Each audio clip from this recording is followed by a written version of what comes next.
걸친 정부의 세수 전망치 수정에도 32년 만에 역대 최대 오차율을 기록한 것으로 드러났습니다. 설 연휴로 인해 조업 일수가 줄어든 영향으로 이달 들어 열흘 동안 수출 금액이 지난해 같은 기간보다 10% 이상 줄었습니다. 서울 아파트의 매도세가 13주째 이어지고 있습니다. 시세 약세 흐름뿐 아니라 대선 변수 등으로 매수세가 급격히 위축됐다는 분석이 나옵니다. 미국 JD 파워가 발표한 2022년 내구 품질 조사에서 기와가 1위를 차지하며 최우수 브랜드상을 수상했습니다. 센 경제 라이브 시작합니다.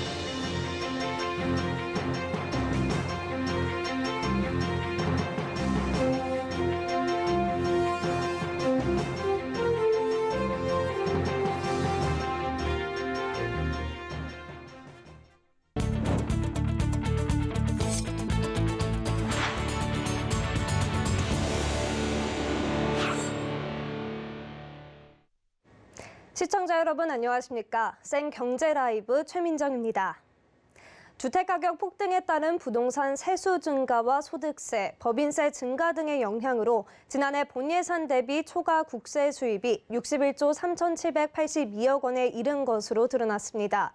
세 차례에 걸친 정부의 세수 전망치 수정에도 1990년 이후 32년 만에 역대급 세수 오차율을 21.7%로 기록했습니다. 기획재정부의 2021 회계연도 총세입 총세출 마감 결과에 따르면 국세 수입은 전년 대비 58조 5,320억 원이 증가한 344조 782억 원을 기록했습니다. 세목별로 살펴보면 양도소득세 수입이 36조 7,072억 원으로 19조 8,215억 원이나 더 들어왔고 부동산 증여가 늘어나며 상속증여세 수입은 5조 9,063억 원, 증권거래세 수입도 5조 1,695억 원이나 추가로 거쳤습니다. 이와 함께 법인세 수입은 70조 3,963억 원으로 당초 전망치보다 17조 790억 원이나 더 징수됐습니다. 이에 홍남기 부총리는 지난달 예측을 잘못해 과다한 초과 세수가 발생한 부분에 대해 머리 숙여 송구하다고 말씀드린다며 사과했습니다. 2월 들어 수출 금액이 지난해 대비 10% 이상 줄어든 것으로 드러났습니다. 오늘 관세청은 이날 1일부터 10일까지 수출액이 157억 달러로 지난해 같은 기간보다 12.6% 줄어들었다고 밝혔습니다. 다만 이는 설 연휴로 인해 조업 일수가 전년보다 2일 줄어들었기 때문입니다. 조업 일수를 고려한 일평균 수출액은 24억 1천만 달러로 지난해보다 14.2% 증가했습니다. 한편 같은 기간 수입액은 1년 전보다 6.6% 감소한 192억 달러로 집계되면서 무역 수지는 35억 달러 적자를 기록했습니다. 서울 아파트가 13주 연속 살 사람보다 팔 사람이 더 많은 것으로 집계됐습니다. 시세도 약세 흐름을 보이고 있는 데다가 대선 변수 등으로 매수세가 급격히 위축됐기 때문입니다. 이지영 기자입니다. 한국부동산원에 따르면 이달 첫째 주 서울 아파트 매매 수급 지수는 지난주와 같은 88.7을 기록한 것으로 나타났습니다. 이로써 이 지수는 13주 연속 기준선 100 아래에 머물게 됐습니다. 매매 수급 지수는 부동산원의 매물 건수 등을 분석해 수요와 공급 비중을 지수화한 겁니다. 100 아래로 내려가 0에 가까워질수록 집을 사려는 사람보다 팔려는 사람이 더 많다는 뜻입니다. 지역별로 보면 종로와 용산구에선 매매 수급 지수가 85.7로 가장 낮았습니다. 지난주 88.3이었던 것과 비교하면 2.6포인트 하락한 겁니다. 이외에도 동부권을 제외하곤 하락세를 보였습니다. 서부권이 89에서 88.6으로, 서남권 90.8에서 90.7로, 동남권 88.1에서 87.4로 하락했습니다. 최근에 정책적인 변수나 대출 규제나 금리 인상 같은 것들 때문에 매수 심리가 워낙에 급격하게 위축된 부분이 있고요. 또 일부 다주택자 같은 경우에는 종부세 부담이 좀 워낙에 크고 똘똘한 한 채 갈아타기가 여전히 좀 진행이 되고 있다 보니까 전문가들은 규제보다 무서운 건 불확실성이라고 말합니다. 대선을 앞둔 후보들이 대출 규제와 양도세를 일시적으로 완화한다는 공약을 내놓고 있지만 확실한 정책이 아니다 보니 매수자와 매도자 모두 이러지도 저러지도 못하는 상황이 계속된다는 겁니다. 특히 매수자는 지금도 집값 상승세가 둔화되고 있는데 더 낮아질 가능성이 있으니 지켜보자는 생각에 사자는 심리가 줄어든 것으로 풀이됩니다. 한편 같은 기간 전국 아파트 전세 수급 지수도 서울은 91.3으로 전주 대비 0.4포인트 떨어졌습니다. 서울경제TV 이지영입니다. 미국 소비자 물가지수에 대한 경계심 속에서 이번 주 증시는 혼조세를 보였습니다. 예상보다 높은 미국 CPI에 오늘 국내 증시는 하락 마감했는데요. 한 주간의 증시 흐름 앵커 리포트입니다. 현지 시간 10일 발표된 미국 CPI의 전년 동월 대비 상승률이 전문가 예상치보다 높은 7.5%로 집계됐습니다.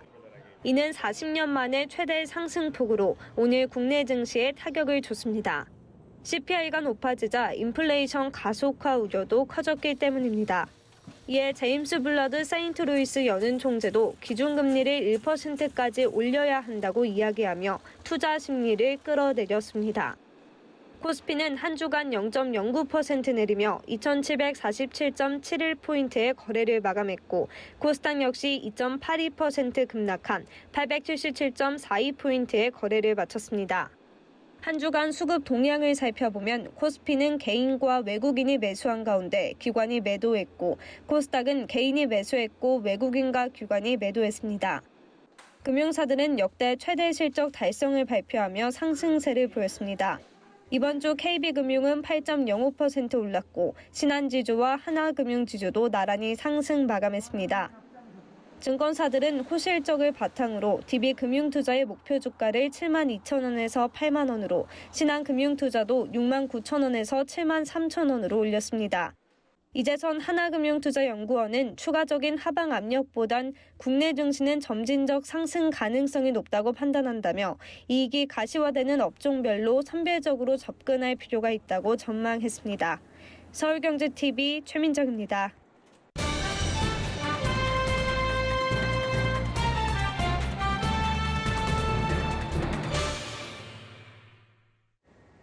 네, 오늘 LG에너지솔루션의 보호예수 물량이 처음으로 풀렸습니다.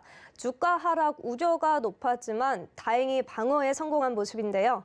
동시에 증권가에선 투자 의견을 하향했다는 소식도 들리고 있습니다. LG에너지솔루션에 대해 현재 상황과 또 예정된 이슈, 증권부 윤혜림 기자와 짚어보겠습니다. 윤 기자 안녕하세요. 네, 안녕하세요. 네, 우선 오늘 LG에너지솔루션 주가 상황부터 정리해 주시죠. 네, 오늘 LG에너지솔루션은 전일 대비 1.58% 오른 48만 2천 원의 거래를 마쳤습니다. LG에너지솔루션은 지난달 27일 유가증권 시장에 상장했는데요. 오늘 LG에너지솔루션 국내외 기관 투자자의 15일 의무 보유 물량인 약 4만 5천여 주에 대한 보호 예수가 해제됐습니다. 이 중 국내 기관은 58%, 해외 기관이 42%를 보유하고 있습니다. 최근 큰 주가 변동성을 보이고 있지만 어제 종가 기준으로 따져도 공모가 30만 원 대비 58.17% 높은 수준으로 보호 예수 해제 물량이 대부분 시장의 매물로 나올 가능성이 큰 것으로 예상됐습니다. 이에 따라 오늘 개장과 동시에 3.69% 내린 45만 7천 원까지 떨어지기도 했으나 이내 반등에 성공하며 강세 마감했습니다. 네, 하락할 거라는 투자자들의 걱정과는 달리 주가 하락은 방어에 성공한 모습을 보이고 있는데 이 이유는 뭔가요? 네, 일반적으로 보호예수 해제는 종목의 단기 악재로 통합니다. 그러나 증권가에서는 오늘 해제되는 의무 보유 물량이 주가에 별다른 영향을 미치진 않을 것으로 예상을 했습니다.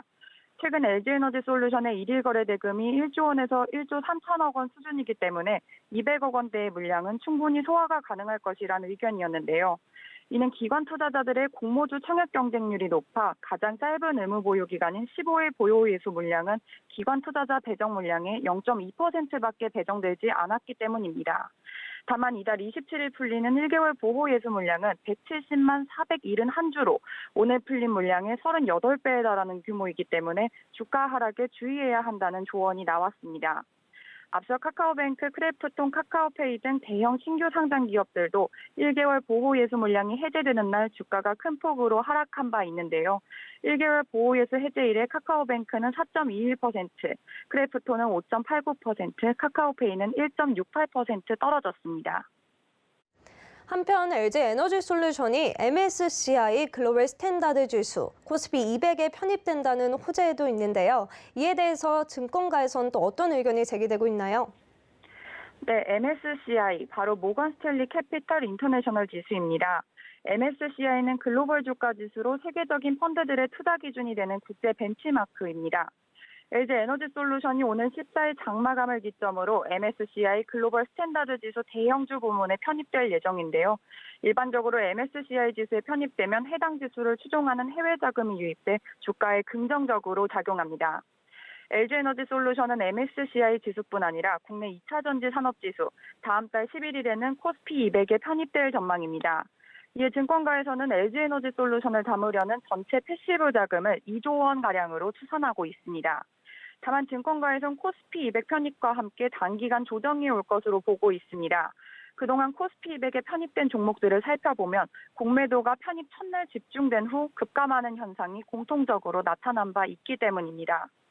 특히 오늘 윤혁진 SK증권연구원이 LG에너지솔루션에 대해 올해 성장보다 소재 가격 상승에 따른 원가 부담이 예상된다고 밝히며 국내에선 처음으로 투자 의견을 매수해서 중립으로 하향 조정했습니다. 앞으로도 LG에너지솔루션의 주가 변동성이 이어질 것으로 보이네요. 상장 이후부터 지속적으로 투자자들의 관심을 끌고 있는 LG에너지솔루션에 대해 다시 한번 정리해보는 시간 가져봤습니다. 고맙습니다. 네, 감사합니다.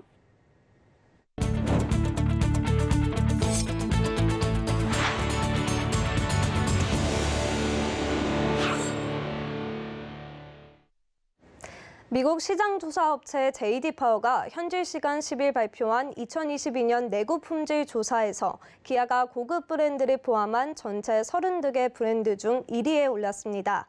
기아는 올해 전체 브랜드 1위를 차지하며 최우수 브랜드상을 받았습니다. 현대차는 전체 브랜드 3위를 기록했고 제네시스는 고급 브랜드 1위에 올라 최우수 고급 브랜드상을 수상했습니다.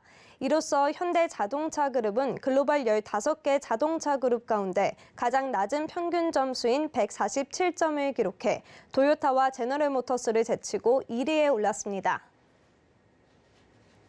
4대 금융지주 모두 지난해 사상 최대 실적을 올렸습니다. 내용을 보면 국내 이자 이익이 대부분인데요. 비이자 수익 강화, 해외 진출 같은 은행들의 다짐은 이번에도 구호에 그쳤습니다. 윤다혜 기자입니다. KB 등 4대 금융지주가 지난해 15조 원에 육박하는 역대급 당기순이익을 거둬들였습니다. 4대 금융의 지난해 합산순이익은 전년 대비 34.5% 증가한 14조 5,429억 원으로 집계됐습니다. KB금융은 4조 4,096억 원의 순이익을 기록하며 1위 자리를 수성했습니다.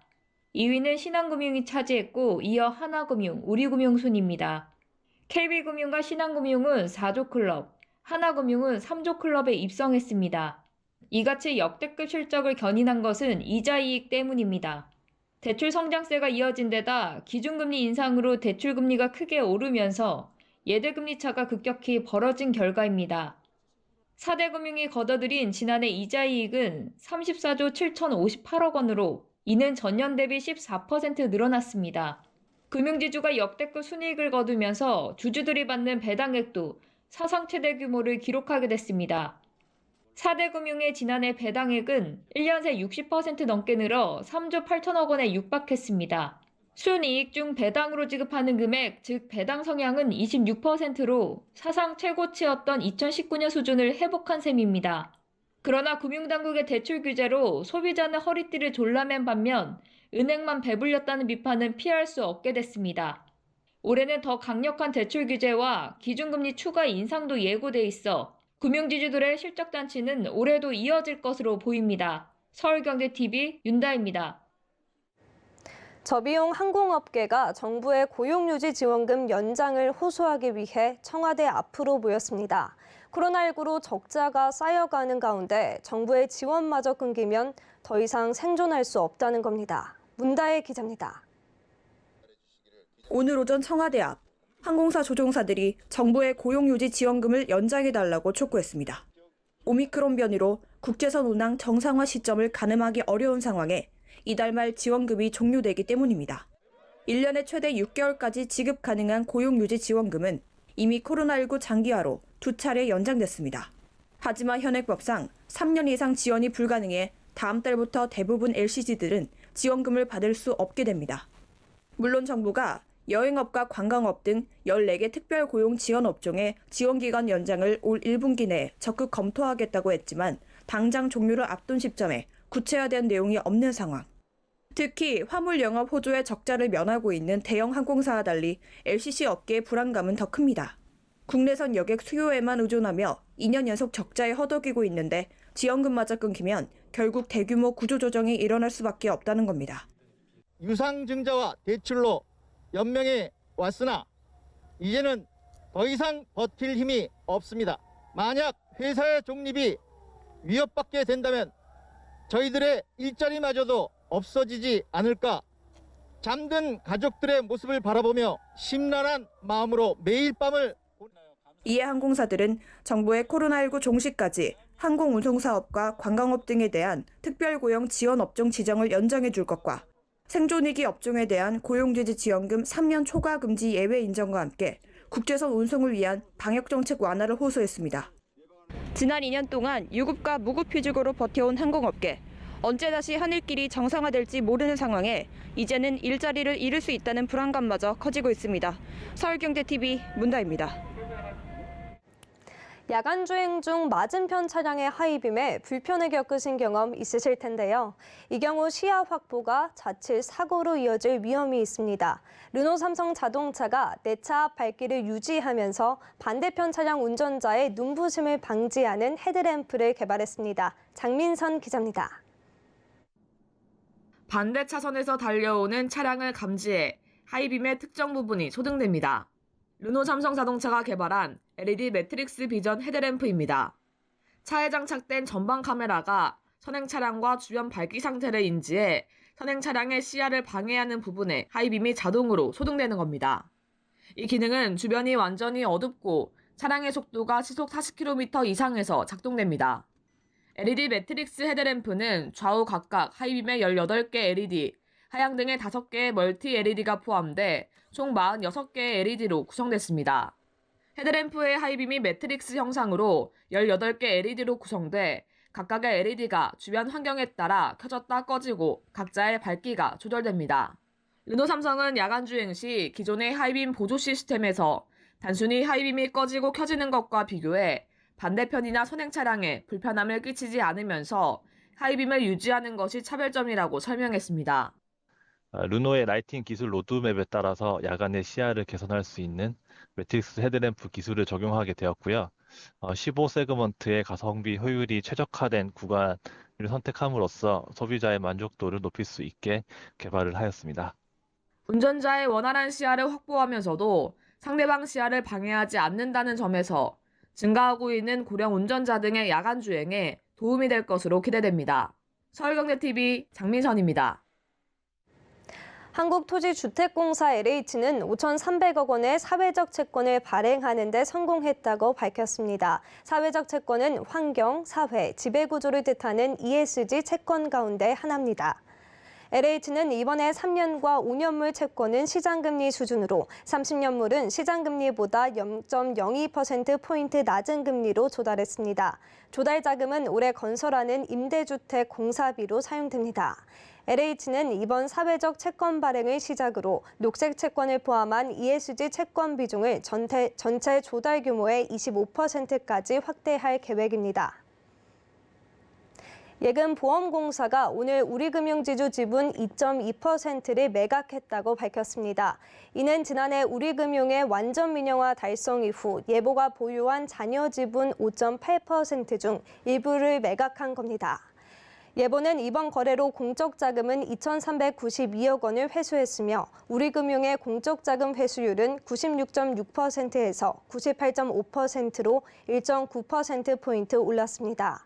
예보 측은 앞으로도 잔여 지분 3.6%를 차질 없이 매각하도록 노력하겠다고 말했습니다.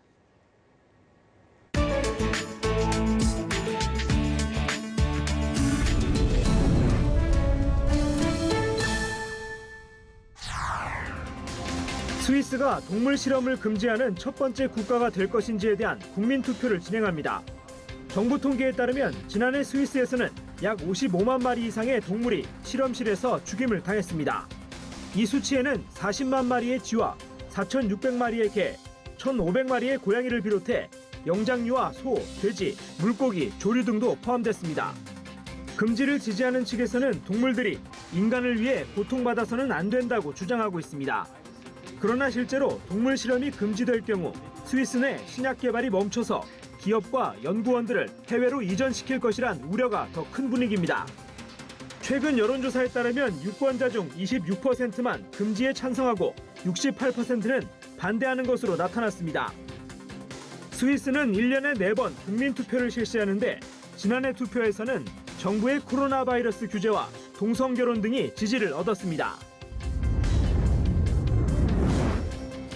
호주를 상징하는 코알라가 공식 멸종위기종으로 등재됐습니다. 로이터 통신 등 외신에 따르면 호주 정부는 수도특별지역과 뉴사우스웨일즈, 퀸즐랜드에서 코알라가 멸종위기종이 됐다고 발표했습니다. 코알라 개체수는 최근 몇 년 새 급감하고 있습니다. 불임과 사망을 유발하는 감염병이 돌았고 기후변화로 각종 환경재난이 늘어난 것도 코알라 서식 환경엔 악영향을 줬습니다.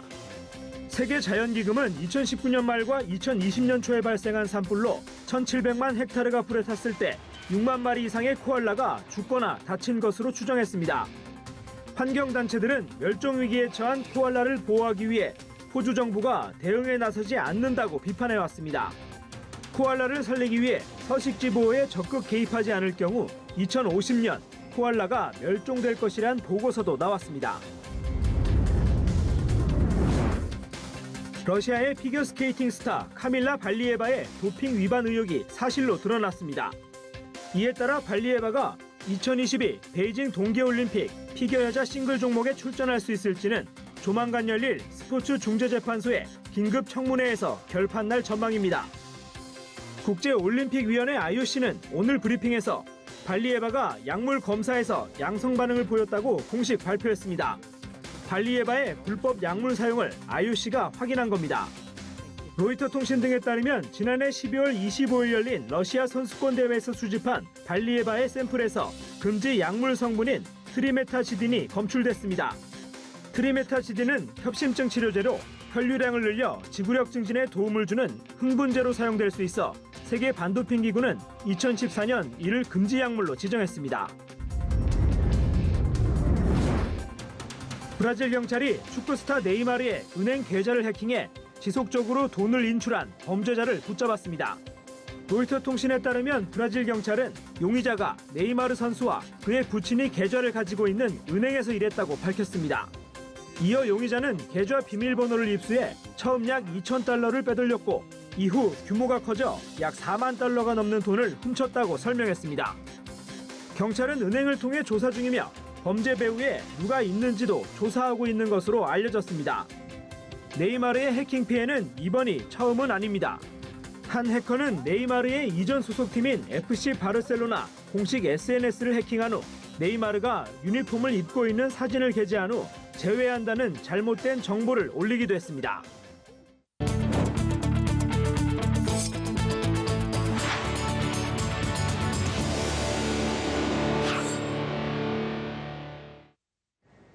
생경제라이브 저희가 준비한 소식은 여기까지입니다. 시청해주신 여러분 고맙습니다.